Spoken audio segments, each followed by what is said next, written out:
Welcome again. This is the second of the panels in the For Flourishing's Sake virtual book launch extravaganza. I'm so excited to be here with you today, and I'm so excited to be here with the panelists as well.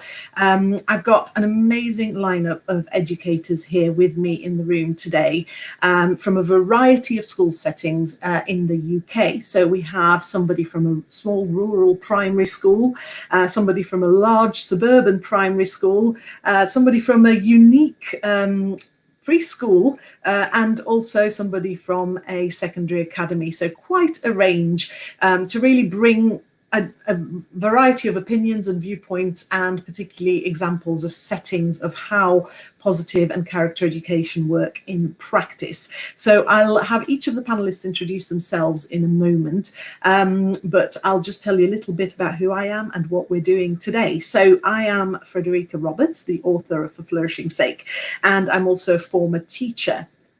My work now consists primarily of training and speaking on positive and character education, as well as obviously writing. And I'm also doing a doctorate in education at the moment, where I'm focusing on whole school positive education and working on a model that I developed in my master's in applied positive psychology. My passion is absolutely whole school positive education and bringing well-being into the heart of education. Hence the book, really. So we'll be with you for the next hour, and we'll be talking not just about the why, but really primarily about the how we do this. How do we bring in whole school positive and character education into our various settings? And each of the panelists is featured today because they have shared some of this stuff in the book for me. And when I interviewed them, it was a real pleasure because it gave me so much joy, but also an awful lot of hope about what's happening in education. We hear a lot about all the things that are going wrong, and what I really loved about writing the book was interviewing each of the panelists that are here and all the other contributors to find out about all the things that they are doing and that are going amazingly well, and also the challenges that they've faced and how they've overcome those. So it was a real pleasure to hear about the impact of their work on their own settings. And just like with the book, I wanted to bring to life the examples and the stories and the case studies of positive and character education. The purpose of these panels is to bring to life on your screen today those stories and experiences through the contributors themselves, by bringing them here into one place so that we can talk about these issues and touch on some of the stuff that's in the book. And also in the room today, we have Rebecca Osborne, so you'll occasionally see things like this appearing, and it'll start populating as we go. Rebecca is an amazing illustrator, and she will be illustrating today's panel. So I'm looking forward to seeing that develop as well, which will be awesome.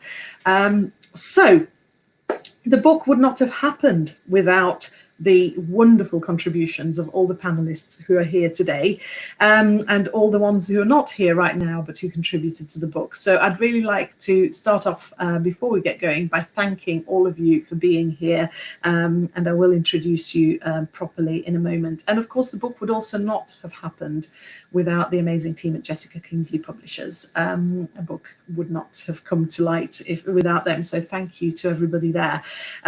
Huge gratitude also to Andrew Cowley, the author of the Wellbeing Toolkit, who wrote the wonderful foreword to the book itself. So thank you very much, Andrew. It's a brilliant foreword.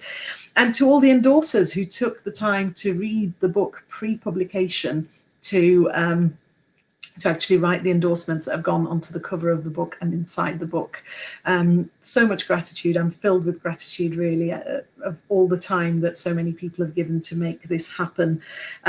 So let's get started with our panel discussion. I will start off by asking each of the panelists to introduce themselves and to tell us a little bit about what their thoughts are on what positive education is, or they might refer to it in their setting as character education. education, or they might refer to it as something completely different, in which case they can tell us what they refer to it as and what their understanding of it is, because as we found on the earlier panel today, there's a lot of divergence of vocabulary around this, but actually a lot of us are working towards the same thing. So it's really interesting to hear the different ways that we all describe it and what we mean by it all. So I will start off, if I may, by coming to you, Beck. And Beck is the head of school at the University of Birmingham School, one of the settings I've had the pleasure to actually look at as part of writing my book. I spent best part of a day looking around the school, which was awesome. So thank you for that. It was a brilliant experience. And I'll let Beck introduce herself and the school a bit more directly. Okay, so thanks very much for having me, Frederika. It's been a real pleasure to be involved with this project. Our school is unique in that it was set up by the University of Birmingham 5 years ago now, with the aim to have character education at its core. So very briefly, we have a taught, course and taught curriculum where we offer the opportunity for pupils to learn the virtues they need to flourish and be really active, happy citizens as they grow up.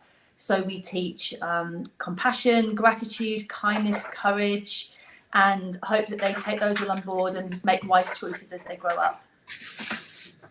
Thank you so much. Oh, I don't think I'm on screen. Oh, yes, you can hear me. You just can't see me.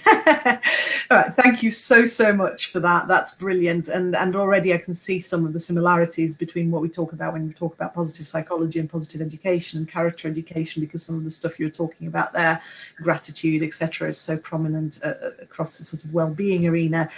So I'll go to Kelly next on the same question. So if you'd like to introduce yourself and say what it is that you call what we do, and what your understanding of it is. Hi Fred, and thank you for inviting me to be part of this panel discussion today, and for also including us as a positive case study within For Flourishing's sake. For me, positive education started when my journey started at Lesness Heath, and that's part of the Primary First Trust. And that was 4 years ago. I was brought into the school as a service provider because the school was in a place of being placed into special measures by Ofsted. So I was delighted to be working alongside an incredible head teacher, Kate O'Connor, and the alignment of our belief in positive education being at the forefront and the foundation for promoting positive happiness and wellbeing within education. I think it's really important to have space to see a decrease in poor mental health for young people and giving them the opportunity to flourish. And we were delighted to be recognised by the Department for Education for our working wellbeing, and also our Ofsted grading recently was that we were outstanding for our personal development. So we've got the evidence to show that placing wellbeing at the heart of education really does make a difference for stakeholders.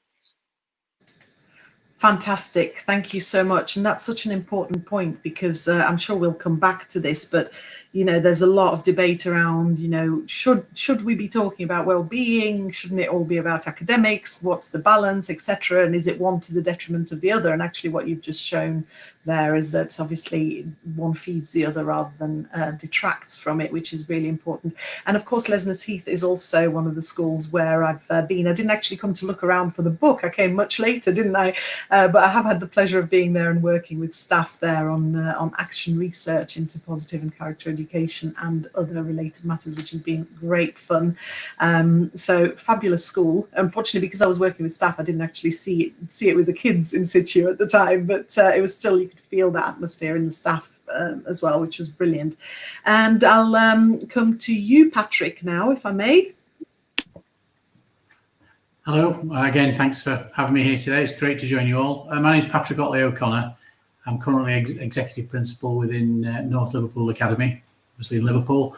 I've 37 years since I started my training as a teacher, and the 17th year now as a head. And I've moved around quite a bit in that time, and particularly as a head in recent years, I've gone to a variety of schools where I've had the opportunity really to help schools revisit their values-based vision around what they stand for and what they're doing. And for me, one of the things that started off that process is the focus on staff initially, and it's around staff self-care, the idea that we should all look after ourselves first before helping others to make the difference for the children.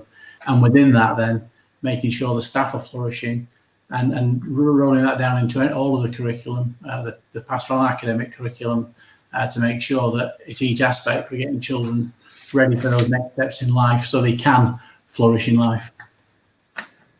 Thank you very much. And one of the things I know, Patrick, is that obviously you do move around schools a lot in the work that you do as a almost like a roaming head teacher who goes and so you've seen a lot of schools, and I think it'll be really interesting to hear your viewpoints as well, having been in a lot of different schools and having done a lot of this work in those different settings. You, like all the other panelists, can probably talk a lot about the leadership aspects of what we're doing as well, which I think is really important. So I'll come to you, Flora, last but definitely not least, and another school that I've been in and worked with, which has been fantastic, with a brilliant atmosphere that's really palpable as well. So it's on some panels I won't have been in any of the schools, and in this one I've been in one of your former schools, in fact, as well, Patrick, just not the one that you're in at the moment. So I've been in quite a few schools, which is brilliant. So I'll pop you on screen, Flora, and tell us all about you and what you're doing. Excellent. Again, thank you so much for having me here as well, Fred. So I am a primary school head teacher at Cromarsh Gifford, and we do character education. I think it starts for us with something called purple learning, which is something that Diana Pardo came in and helped us with. But I've actually had Fred and Liz Wright into school to help us sort of kickstart all of the well-being and character education in school. And for us, it's really about giving children the tools and strategies needed to face challenges, to be resilient in all aspects of life. And that's what it is about. And it's the focus is well-being for everybody, I think, as well, for staff as well as for children. So yes. Thank you very much for that. And yes, absolutely. There was a common theme there, actually, I think, about the sort of the well-being for everybody, and that it's not just about the kids either when we're talking about character education, about positive education. And that's a really important aspect. So maybe we can go to that as one of our first themes, really. Can you give us some examples? So moving to the how to, you know, the bringing this to life, of some of the stuff that you do that really supports the staff well-being. And on that one, I'll come to you, Flora, to start with, because I can remember quite clearly some of the stuff that you've told me that you were doing that I think the audience would really like to hear about. So over to you. Okay, so staff well-being, I think obviously we always say everything starts with the children, but also with the staff. I passionately believe that if you have passionate teachers who, I joke with them, I say, I want you guys dancing into school in the mornings, and honestly, I do, because teachers and staff who are passionate about coming to school will immediately engage the children and create passionate learners. So we have lots of strategies in place, but it's really just simple. It's about taking care of the staff. It's about making sure that they realize that you are taking care of their well-being, and it's all about making sure that their workload is looked at. One of our key questions when we make any decision in school is how is it going to impact the workload of teachers? And if it's not a positive impact, we don't do it. And so one of the things that I said in my first staff meeting with staff was, we're going to make sure that you all leave twice a week at 4:15 with nothing in your hands. And they all looked at me kind of like, what? Everything was about making sure that could happen. So twice a week, 4:15, everyone leaves, nothing in their hands. And it's about making sure that remains a possibility and that people have a life outside of school. That's the focus. Fantastic. And I remember when you told me about that, you know, leaving with nothing in your hands, it sounds like such a far-fetched idea, really, in education that should even be possible. And I think that's fantastic. And didn't you say as well you've had a well-being consultant come in and do some follow-up research on that, and you've had some really good results in terms of showing the impact of that? Yeah, absolutely. We've had a well-being survey every year since the first year I began. And that's increased every year. It increases. And she's come in and said she's never seen consistently 100% of staff saying how much they enjoy school. It's not just an agree, it's a strongly agree. And so she's done a case study into our school to sort of look at what approaches we're using, what strategies we're using to ensure that our staff are happy, and that we put well-being at the center. Fantastic, thank you for that. And I'd like to come to Patrick next, if I may, on that, because I know when I spoke to you, Patrick, you were in a different school at the time, but you'd given me some really good examples from your current work at the time and previous schools of some of the stuff that you've done for staff well-being. And you quite often go into schools when there's issues happening and you go in to kind of resolve those issues. So it's quite you have a short space of time to have quite a big impact, sometimes 1 or 2 years. So can you share a bit of what you do? Yeah, I think some of the schools I've gone into have had difficult, so in Ofsted terms, inadequate special measures maybe. And one of the schools about 3 or 4 years ago now, or 4 years ago, I went and been in special measures for over 2 years, and an approach, as I described before, around getting staff to look after themselves first before helping others to make the difference for the children. We came out of special measures really quite quickly without a set of examination results new within 6 months, and based on the processes that we put in place, where there was self-care for staff and liberating staff. In fact, one of the proudest mentions in Ofsted around the approach was that the approach leaders said they'd been freed from bureaucratic tasks and teachers have been liberated to teach. And actually they were flourishing as a result of owning their own mental health and well-being, owning their own school and their own responsibilities. And it's around, for me, about enthusing, engaging and empowering people to, again, own their own situation. Within North Liverpool at the moment, it's a good school. But we during lockdown period, we've kept going our weekly Thursday morning briefings that we're very proud of. And it's a voluntary briefing where people come together. It's our mental health and wellbeing briefing. And in the first week, we had 135 people. We now have regularly 150, 155 of our staff join for that briefing, where we come together, share, care and celebrate the work that's going on with the students and also the things we're doing for ourselves, some of the struggles and some of the things we've done, a variety of challenges. Our mental health and wellbeing star of the week, which we do where staff nominations by staff for staff for the small things that people have done that have made a positive difference to their life as well. So in terms of staff positivity, that's where it comes from. But again, it's well-being and these aspects of positivity are not a soft option. It's also about how we learn to talk with each other, the difficult conversations that we learn and craft together, so that we practice them when it's not difficult, so that when we do have to have those conversations, they become much easier. There's a whole variety of strategies that we've used to create that culture of positive mental health and well-being for colleagues. And again, how that then cascades down to the work we do with students.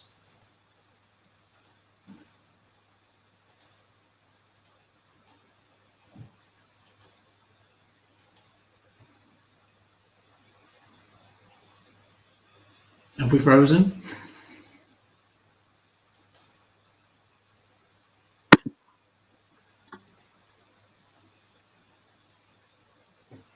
I think we're just waiting for Frederika to come back. All right.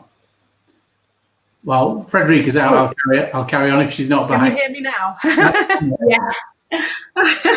That's me not handling the technology very well, obviously. So sorry about that. So I was just saying, yes, that. And when we talked, you gave so many examples, really, of some of the stuff, and it's sometimes really little things that make such a huge difference as you build them up and as you build them into the culture. And that is as well, because it's the same for students, in that one person's well-being dream is another person's well-being nightmare. So it's not about doing the same things for each person, for each member of staff. It's not the same with students either, but finding out what's tangible and what people need.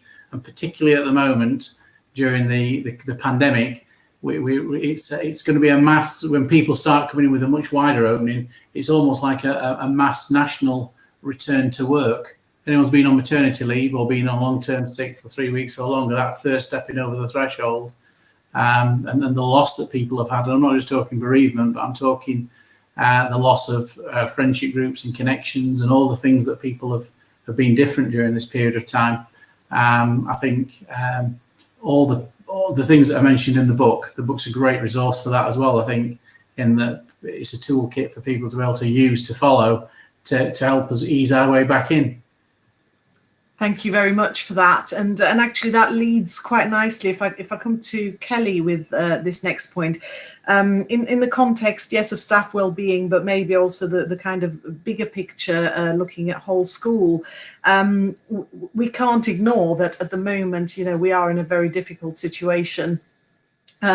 Because we've got COVID-19 going on, and the challenges that brings in terms of the actual real practicalities from a school's perspective, and also because of everything else that's been going on in the world in terms of the political context we find ourselves in, the Black Lives Matter movements, and the very real challenges that so many of our students, teachers and parents are experiencing right now, on top of the COVID-19 worries and fears and everything else that's coming together.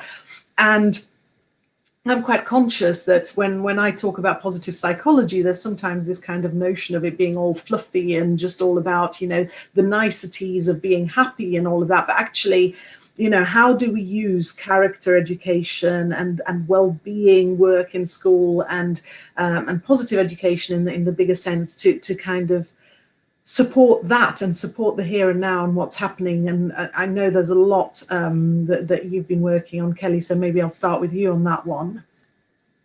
Yeah, just to follow on from what Patrick was saying, staff wellbeing is vital in order to safeguard the profession. When I first joined Lesness Heath, 50% of our staff were long-term supply.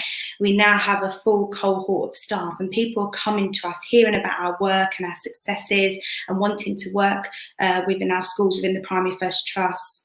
I think we need to reframe our thinking and question around what's happened to us. In terms of the pandemic, I'm hearing a lot of people talk about recovery curriculum, but my sense of how we create a new space that validates well-being and helps our stakeholders thrive is to think about a renewal curriculum.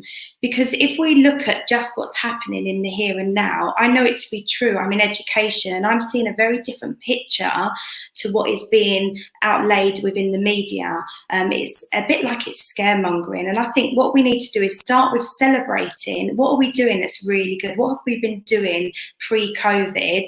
What's been happening in amongst this challenging time? Look at the successes. And I always say start from where people are.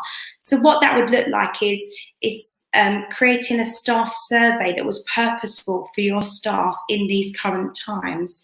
Building teams of people. I had a change team of staff members who had a voice on well-being, making sure that your well-being offer is prescriptive to your environment. Each school has its own setting and its own unique set of needs. But I really do believe if you look after the staff, what that does is that creates happy, flourishing children and happy, flourishing parents, because parents want to send their children to school where teachers are happy.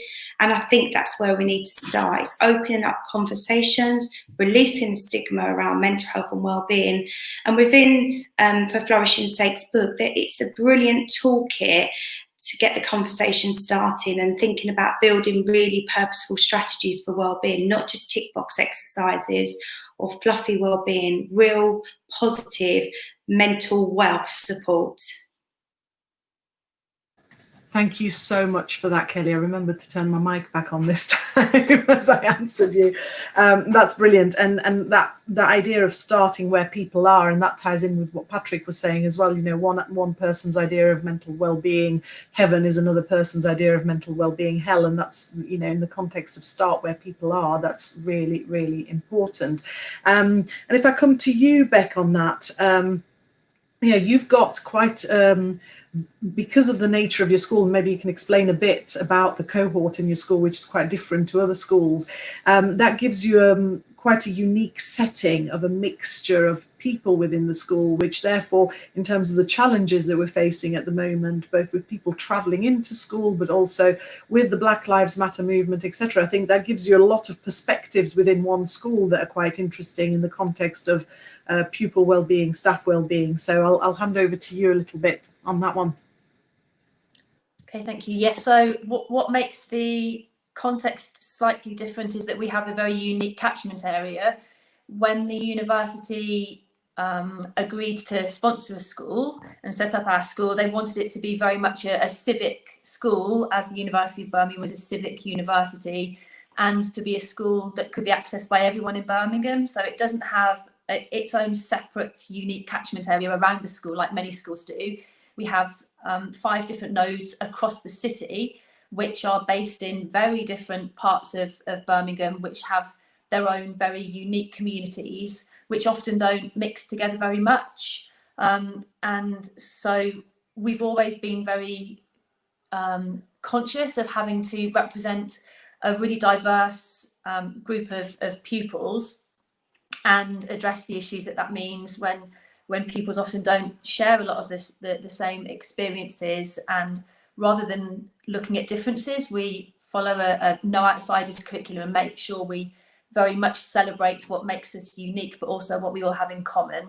And obviously with Black Lives Matter at the moment, celebrating absolutely everything, but recognising the inequalities and the racism that exists in institutions has been really poignant. I think going back to your original question of how we've managed this in lockdown, so much of character is part of a school's culture, and how you take that remotely and how you put that online has been quite a challenge. But we've still very much tried to keep in line with our values and with our virtues. So we still have a taught character education programme where pupils are looking and reflecting, I suppose, within a context of what's happening now, but at heroes, at people who are really making a difference, at people who are challenging the status quo and protesting peacefully to really make a difference to the world, whilst also checking in with staff very regularly. And I love the point that you made before about meeting people where they are. So parents are all finding this very different, and I think there's a lot of successes. We do, as we've said, have to celebrate how resilient pupils have been and just how brilliantly parents and carers have managed this. But again, understand that there's a lot of people that really are finding this quite tricky, and how we bring that all back in through a curriculum of compassion and honesty and courage is really important in the future. Thank you so much for that. And there's so much in there to unpack, and that idea of compassion and courage as well. I'll come to you next, Flora, and if you can kind of think obviously about the context we're talking about in terms of, yes, how do we manage the current challenges, but also brings to mind some of the stuff you told me in more general terms as well about your school and the Purple Learning, and courage really springs to mind. And if you're happy to share the story that you shared from a book, there was that brilliant story that you shared with me about your academic experience there in terms of courage as well, and also how some of that impacts then on not just the children and the staff, but the parents as well, which I thought was really interesting. Oops, had to unmute. Yes, so Purple Learning is it's been brilliant actually, especially for this time of online learning, because Purple Learning is all about creating independent learners, children who are ready to be lifelong learners, children who are ready to leave primary school, ready for whatever challenges lie ahead of them. And it is about giving children the skills and strategies, again, to deal with challenge. And it's all about making mistakes, celebrating our mistakes, learning from our mistakes, and understanding the difference between silly mistakes and really good mistakes. And it's about, you know, making sure children understand resilience and perseverance.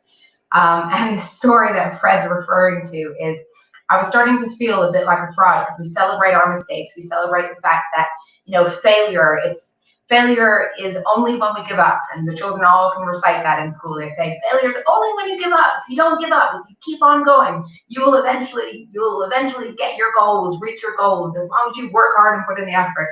And I felt a bit of a fraud actually at school, because when I first began my headship, I had just submitted a dissertation for my master's. I knew it wasn't great, but I actually did fail it.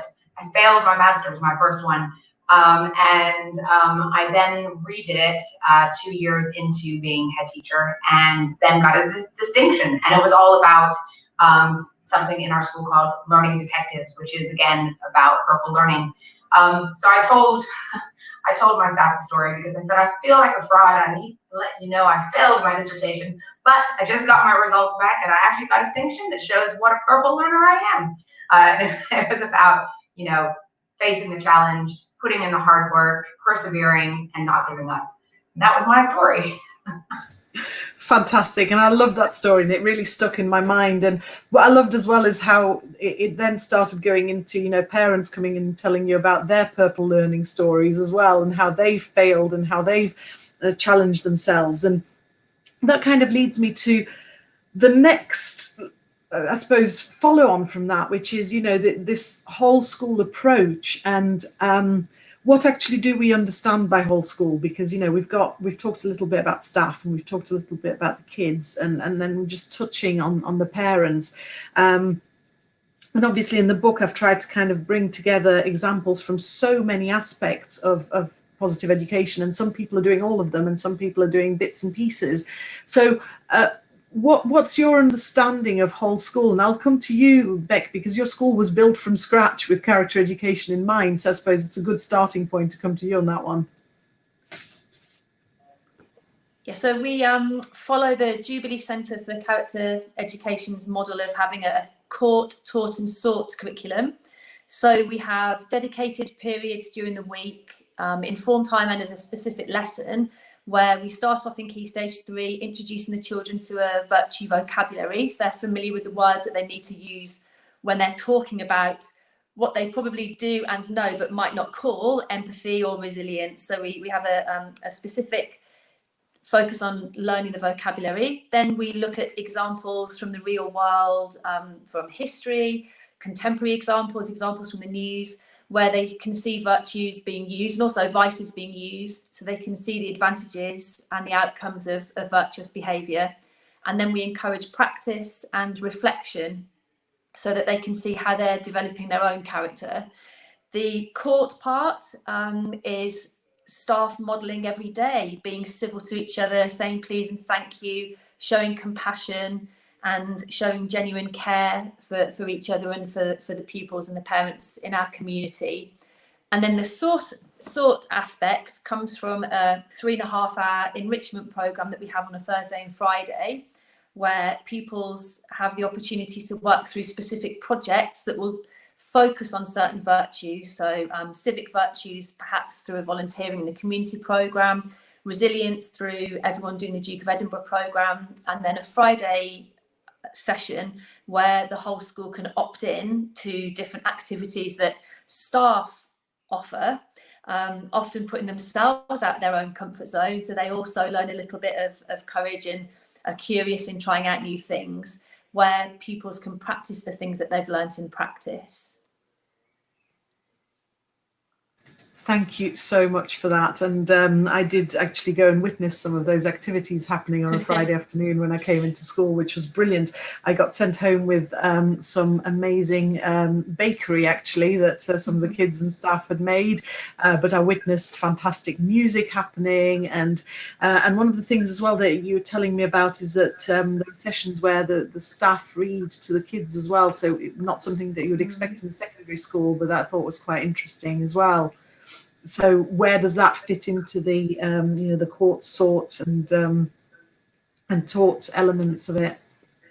I think the focus on literacy, first of all, we know there's a big gap in how important vocabulary is in academic achievement, and that pupils who come from houses where they're not read to and where they don't have access to books often don't do as well as pupils where there is a rich literacy heritage in families. So first of all, it's for that reason, but also we find out about the world by seeing the world represented back to us in stories, and by developing a real passion and love for learning. We hope that students go off and read all about the possibilities that there are out there. So we have half an hour every single day where staff just reads to children, and you say it's so common in primary, and it's often just forgotten when kids come to secondary. But you will see a class of year 10 sitting listening to Why We Should All Be Feminists, or a year 9 group listening to Lord of the Flies, absolutely captivated. And I really think it's made a big difference to empathy and compassion, and also a love of reading in our school. Brilliant, and quite a challenge, I suppose, for the teachers as well, to put themselves in that kind of role where perhaps in a secondary school they wouldn't be expecting to be reading to the children and teens, which is again another way for them to be brave as well. And so you've talked about, you know, it being caught, sought and taught. So, you know, we teach character, we catch character. I'd like to expand on that a little bit, and we seek out the character as well. And I suppose that can also be looked at from the well-being behaviours perspective. So not just the character strengths, but all the different well-being behaviours. So how do we catch this? And can you give us some examples? You've mentioned some, Beck, from your school. So maybe if I come to you, Patrick, because some of the stuff that you've talked about in terms of people taking responsibility for their well-being, etc., comes around the sort of role modelling. But I remember you telling me a bit of a story around sort of the early adopters and all of that, and maybe, you know, how do we catch these behaviours? Well, I think just to pick up on a few things that Beck was saying, I've really, first time I've heard you speak, Beck, I really enjoy what I'm hearing there. I fancy a visit at some point maybe. But just to pick up on the previous point when you said about sort of about diversity within schools as well, and again, the Diverse Ed conference at the weekend, somebody said if you can't see it, you can't be it. And for students to be able to see people from their, reflect from their own community as well as part of that is, and then creating that culture and that environment is really important to setting the scene for people to flourish.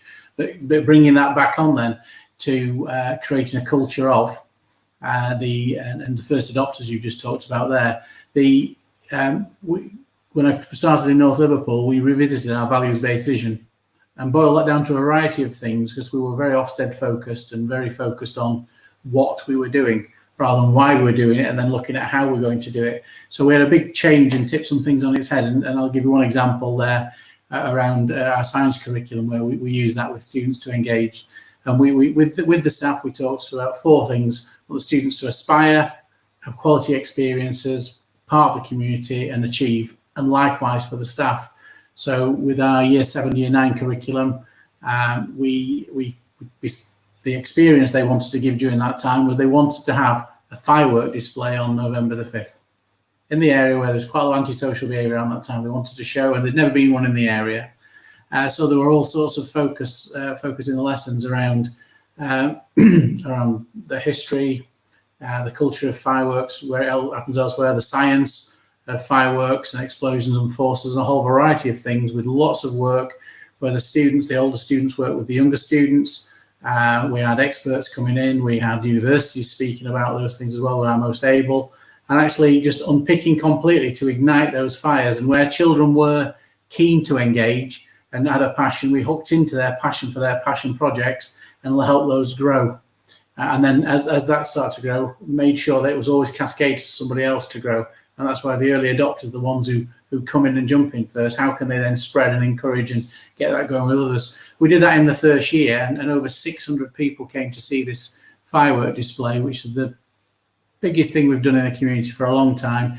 The police told us the antisocial behaviour dropped in the area around the evening to almost zero for the first time ever.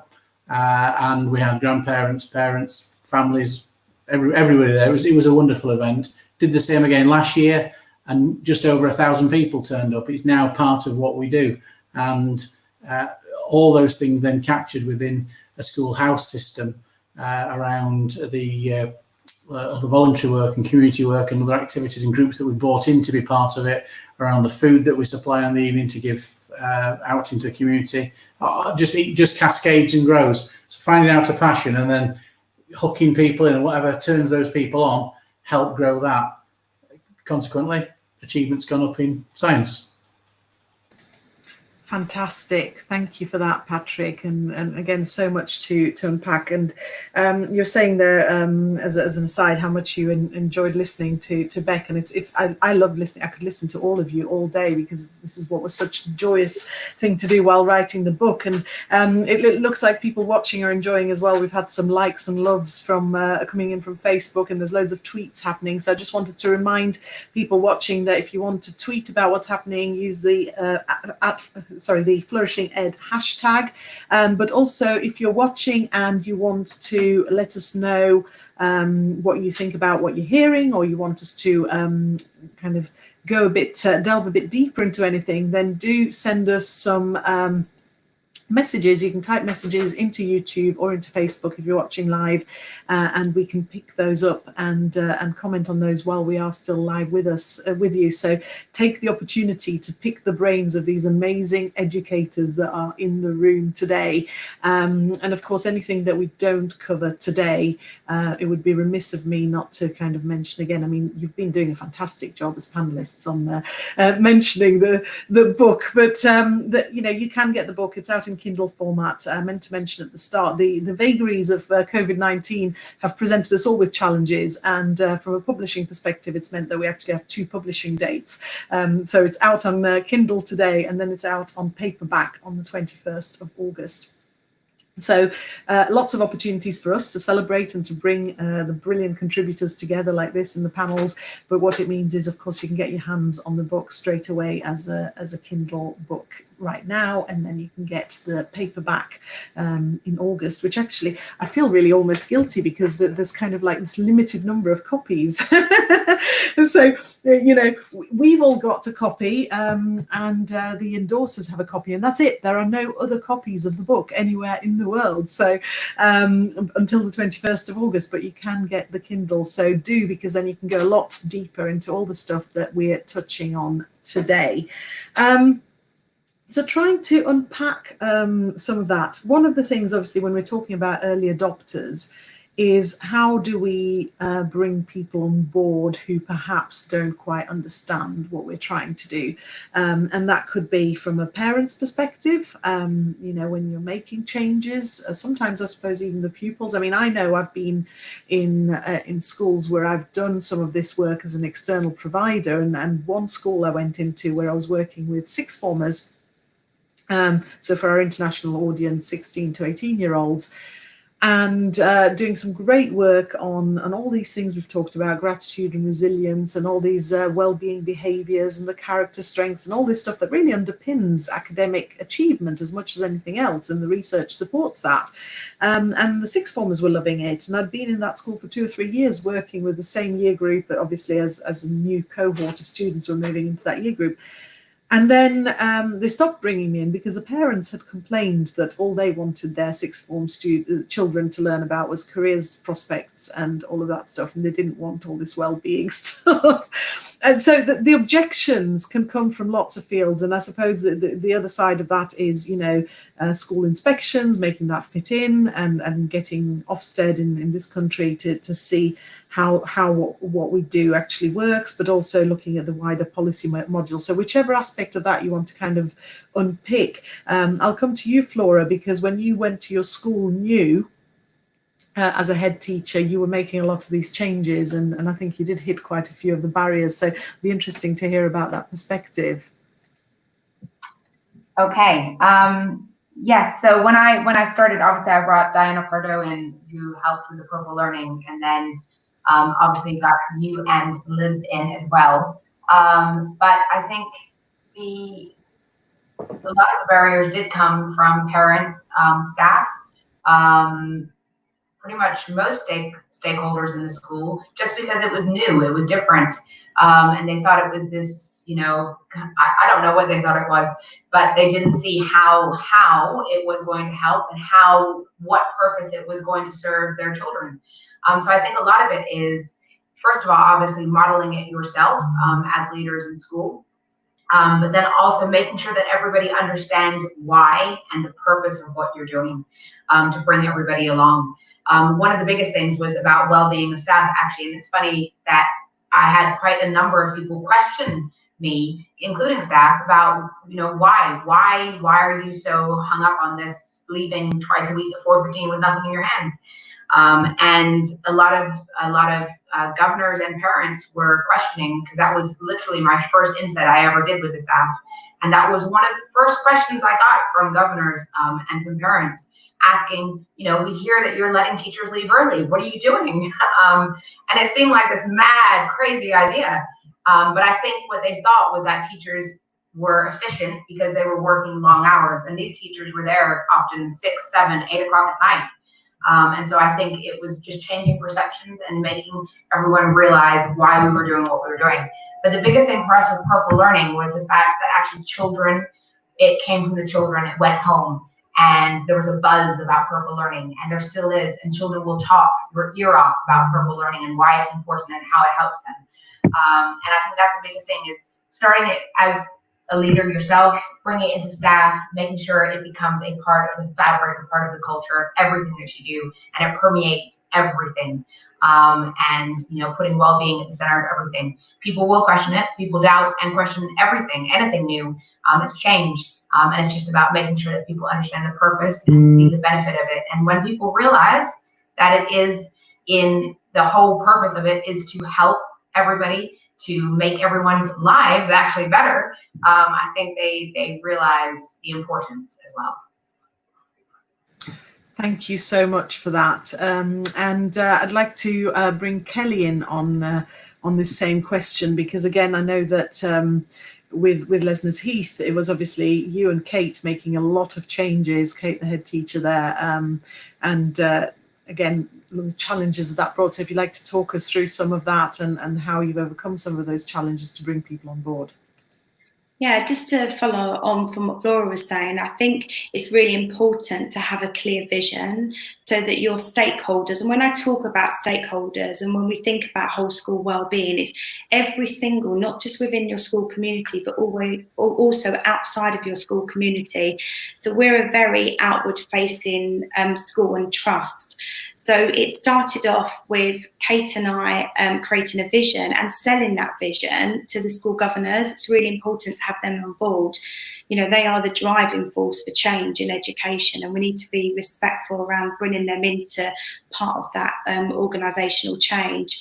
And then when you've got a clear vision, you have to sell the why and be really respectful. So you're not shoving well-being down people's throats, because for some people, their well-being, looking at their well-being is not looking at their well-being. So I think it's being really sensitive and respectful and having a wide, diverse offer for a diverse community, and making sure that there's lots of support ready for everyone. Part of our process was for me to really empower our children, because children really do love learning from other children. So what I effectively done was I set up initially a group of wellbeing ambassadors that started with 4 children. A couple of years later, we're now up to around 70 wellbeing ambassadors and another 40 wellbeing ambassadors that have graduated to be mental health champions. So what I've done is taught them some skills around mental health and well-being, how to notice their triggers for poor mental health, how to talk about mental health. And I think we do need to talk about mental health, not big feelings, because what we're doing is we're stigmatising our children to not talk about mental health. And what then wellbeing ambassadors and mental health champions do is they go out on the ground, they talk to the children, they talk to the parents, they talk to the staff, and they ask them simple questions like, what do you need to feel valued in this school? Do you feel a sense of belonging? If you're having a struggle, what would make you feel better? So they're trickling their skills, and that's having a ripple effect on our whole school community. And when I think about our parents, I started off with 4 parents. The magic number seemed to be 4 in the beginning, but I never gave up. I persevered, because you have to give any wellbeing journey time to catch on, so people see the benefits of it. I've had to date around 300 parents who've engaged with my Family Matters bespoke empowerment programme. And what that does, it gives parents the opportunities to come into a safe space and explore who they are in the environment they live in. We know that so often parents are a product of their environment, and what that does is that trickles into their parenting capacity with their children. I've had families who've been on long-term safeguarding plans, who have come off them and stayed off them, and who are literally flourishing before my eyes. I think it's really important to have a diverse prescription for well-being. Talk to your people, understand where they're coming from, and make sure that your recipe for well-being serves your community. Make sure it's honest, reliable, consistent, and empowering. Wow. Some really important points there, and really practical stuff as well in terms of how we make that happen and how we bring people on board. So thank you so much for that, and it's clearly visible in the school in terms of everything that you've achieved there. And Beck, I'm going to come to you, because you're in a really interesting position with University of Birmingham School, in that you didn't come in and change something existing in the school that was already there, but you did actually go into a brand new school that was a completely different model to anything that any of those parents had seen or the community had seen. And what I find really interesting is that within your school, perhaps it brings in more the policy side of things as well, because of course the research that comes out of the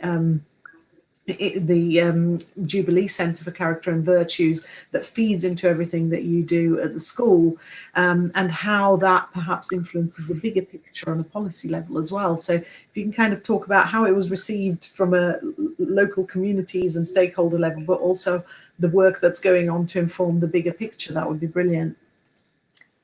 Okay, so in terms of community and family, we built a school in an area that didn't have a school before. So I suppose one of the outcomes of character is, would character education at the core of a school actually attract parents and families? Otherwise, we built a school that would be empty. And what we actually found is that we became the most oversubscribed comprehensive school in the whole of Birmingham. I think we still, 5 years in, have 1,000 people applying for 150 places. And when we've done research with the Jubilee Centre, with our parents, it's because having a values or virtues-led curriculum absolutely resonates with parents. All parents want their children to flourish. All parents want their children to be happy, to be compassionate, to show empathy, to be resilient. And of course, they also want incredible results, academic results. But I think sometimes schools make the mistake of that being the driver. And you did mention earlier on, Fred, that there is, I think, a perceived dichotomy between having character education and being an academic school. But we very much found, certainly with our year 11s that have just left, that if you get them to have a sense of moral purpose and agency, and give them the tools they need to feel that they're empowered to go on this journey of self-improvement and flourishing, then they want to work hard and they want to do well. So I think it's a mistake to say you can't have both. I think character education, well-being, positive education absolutely drives pupils to want to do their very best. I guess that's testament to what parents wanted. I think the other thing that's quite important as well, if we're talking about the role of character education, is how it's affected staffing. So again, lots of schools are having staffing crises at the moment. We've never been short of specialist teachers, because people want to come and work in our school, because teachers teach because they want to make a difference to children's lives. It's nice when you can get everyone to pass their exams, but I think it's seeing the difference that you can make long term, and the impact that you can have that really drives teachers to want to become teachers, and more importantly to stay in education, so that they don't leave disillusioned with schools becoming exam factories. So we've always had a really incredible amount of staff applying to work in our school. We've also had, which is something we never expected, a lot of people who joined as members of professional services actually leaving that and retraining to be teachers. And I think all of these things have driven policy, I suppose, in that it's still character that will determine a lot of the school day structure. It's what determines curriculum, it's what determines enrichment, it's what's at the core of making sure that teachers' workload is manageable, and that we are making sure, as everyone has said, that our staff flourish as well. So it's all intertwined, I think. Absolutely, it really is. And it's interesting. I'm glad you brought it back to this perceived dichotomy between academic and academic achievement and the well-being and character side of things, because of course if we look, for example, at IPEN, the International Positive Education Network, they have a really simple diagram explaining what positive education is, and they have a double helix, and one strand is well-being and character, and the other strand intertwined with that is academic achievement. And if we look at so much of the research that's been done, certainly in positive psychology and positive education, it is that actually, as you were saying, Beck, that once you actually put in the character work and the well-being work, then for a variety of reasons, one of which undoubtedly is that people want to do well then and want to apply themselves, that actually the academic flourishing follows as well. And I find it quite odd to think that, you can think of flourishing as one or the other, because actually in order to flourish, you're a whole human being. The child is a whole human being, the same with the staff. And so you need both. You need to be able to get the academic side of things so that you're improving prospects and all of that kind of thing, but you need the well-being to underpin that. And when we look at if you look at it purely from a policy perspective and cost perspective, which unfortunately, if you're looking at policy, that's where it comes, cost benefit analysis and that kind of thing, then it should be a no-brainer, really, because actually the cost implications to a country in terms of mental health issues long-term that start in childhood and in teenage years and then develop into other things like addiction and crime and unemployment and so on is phenomenal. So it absolutely makes sense to underpin from that perspective. I think most of us who are in this area and really passionate about positive education and character education do not come at this from a policy perspective and from a cost benefit analysis perspective. But I think one of the things we have to remember is that we have to convince those that actually do fund what we do, and we have to convince those that measure what we do and assess what we do, that what we do matters and works. So sometimes it's interesting. I always say you have to almost play the game, and you tell them all the stuff that matters in terms of academic results, but actually we do it for very different reasons, and because it's the right thing to do to actually support children's well-being and staff well-being. And what you were saying, Beck, about staff well-being, of course, the stats on that are phenomenal in terms of the attrition rates, but also that thing that you said about why teachers teach. And it's the first thing I asked in the book. I said, why did you become a teacher? It was the first question I asked as I opened the book. And when we look at the research that comes out every year in terms of staff well-being, the staff well-being survey that comes out every year, certainly the last 2 years, the biggest response in that was always to make a difference. And when we go back to the foundations of positive education through Professor Martin Seligman in the US as well, he always said, when you ask parents, for the most part, apart from the ones where obviously I've experienced that, they just wanted career education for their children, but for the most part, what parents actually want when you ask them, what do you want for your children, never mind about school, but in general, they want their children to be well and to be happy. And then when you look at what teachers want, they want to make a difference, and yet schools traditionally are not set up for that. So with just a couple of minutes left to go, I'll just come around to all of you and ask you to just give me a thought. I think a good question to end on here would be, what are your hopes and dreams for education? Where do we go from here, and what would you like to see happen? So we're going to keep our answers really short on this one so that we can finish at 6 o'clock. So yeah, I'll start with you, Patrick, if I may.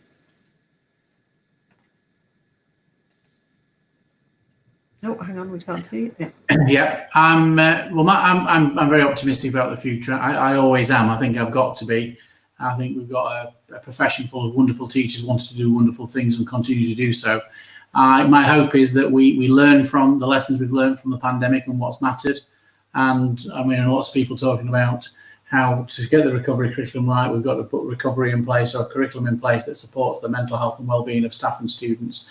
I'm hoping we learn from that. I definitely will be doing that and cementing that. And my hope is that the rest of the schools will much more prioritise those to remove some of the toxicity from some of our schools. Thank you so much. And I'll just go around as I see you on my screen. So I'll come to you next, Kelly, on the same question. What are your hopes and dreams? My hopes is that purposeful well-being is within our curriculums and being used effectively. And I hope to see more policy change within government to look after our teachers, to actually really hear them, hear where their sticking points are, to help keep them in the profession and work with our school communities rather than giving us a done-to prescription. It's not helpful. So that's my hope. Thank you so much for that. And Flora, over to you next. I think a lot of people have been saying it is an opportunity we have now to make a huge overhaul to education. And my hope is that we all work together to change the way education is, to change the system and to seriously put well-being at the center and heart of absolutely everything, especially for teachers coming into the profession, to make sure that we are putting well-being at the heart of everything we do for children and teachers. Thank you so much. And Beck, I'll come to you next.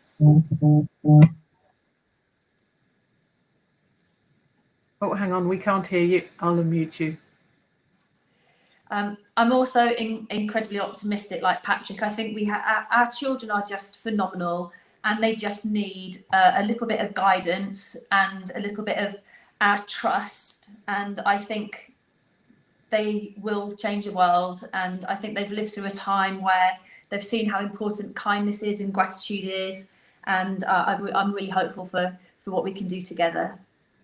Thank you so much. And certainly listening to all of you, I feel that wonderful sense of hope again that I felt when I was interviewing you. And then when months and months after having interviewed you, I re-listened to the interviews and reread my notes, and this real sense of hope. And it's great to hear that again, because we have been going through such a challenging time, to actually hear that hope and optimism about what might change and what we want to see. And I really hope that we do see that change. Absolutely.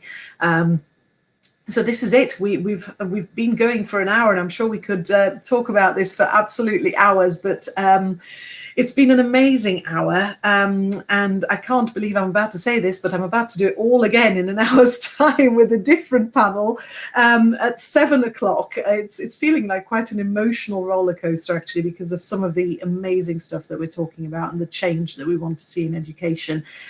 So the panelists will be international again at 7 o'clock. So we've got Serdar Ferit, who is based both in the UK and in Finland. We've got Ian Flintoff, based in the UK, Julie Goldstein, based in Connecticut in the USA, and Katrina Mankani, based in Dubai. So quite a varied panel there at 7 o'clock. And as always, if you can't join us live, then the replays will be available both on YouTube and on the Facebook Happiness Speaker page, and on the For Flourishing's Sake page, where all of these details about all these panels are. The embedded videos will be there, so you can watch it all in one place as well. And it would be remiss of me as the book's author not to remind you again to get your copy of For Flourishing's Sake, which is available for Kindle. Thank you. Yeah, let's so it's available on Kindle today, so do get your copy. And I do have a favour to ask you on that subject. Now, when we read books and we like them, we might tell other people about those books, and that's great. But one of the things that really can make or break a book is a review. And it doesn't have to be a stellar 5-star review. I mean, it's wonderful. I hope you'll love the book enough to give it 5 stars. But really what it needs is honest reviews, and lots of them. So I would ask you if you can please, when you've read the book, leave an Amazon review so that more people will see the book and be able to benefit from the many stories and experiences of all the book's contributors about positive education and character education and all the stuff that they're doing to support well-being. I have posted onto the Flourishing Sake website on the page where all the information is about these panels, how you can tell me about those reviews so that I can give you a little thank you, and I'll be posting about that as well on LinkedIn and Twitter and on the Facebook page for the Happiness Speaker.